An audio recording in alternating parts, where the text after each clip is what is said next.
Barron County Farm is now facing a federal lawsuit after a group of undocumented seasonal agricultural workers say the owner didn't pay them for their work and violated the Migrant and Seasonal Agricultural Worker Protection Act. New at 6 o'clock, 24-hour News 8's Coco McAvoy spoke with some of the farm's former workers and a legal expert about how often these lawsuits take place. And she joins us live in studio tonight with more. Coco. Good evening. The lawsuit is against Ariano Fresh Fruit Market and Restaurant in Covert and the owner, Armando Ariano. And legal experts say the workers are suing for more than $100,000 and are calling this a labor exploitation case.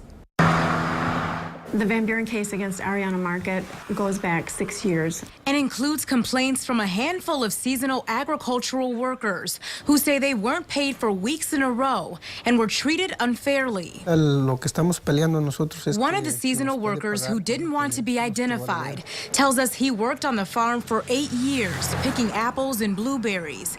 And towards the end of his employment, he says he missed out on 10 weeks of pay. I tried to talk to the owner to tell him if he didn't have the money, he could pay me little by little. That would be fine. I would understand, but for him, no. Because he just wants to scare us. Jacqueline Vaughn was a bookkeeper for the farm and says the owner also threatened the workers. And he said that was the law. He would always say that that's the law. You guys are illegals. You don't know the laws. Teresa Hendricks with Michigan Migrant Legal Aid tells us that's a common problem, and they handle at least one case each year. Over the last decade, we've recovered over $1 million in wage theft for workers. We went by the farm to try to speak to the owner about the allegations. Armando está aquí? No? But was told he wasn't there. Then we reached him over the phone, and he told us he had no comment. I do not have anything to say. I am not going to respond to anything.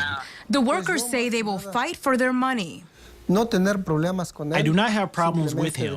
I just want to tell him to pay us because we already worked for it. But what bothers them the most are the things they say they can't recover. He stole from us. He stole our happiness. He stole our money.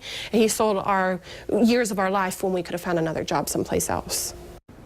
A mediator was hired to work the case just last week, but a trial date has already been set for next year. Now, coming up at 11 o'clock, we speak with legal experts about the impact of the migrant industry in West Michigan and what they say is the biggest problem affecting domestic workers today. I'm Coco McAvoy, 24-hour News 8.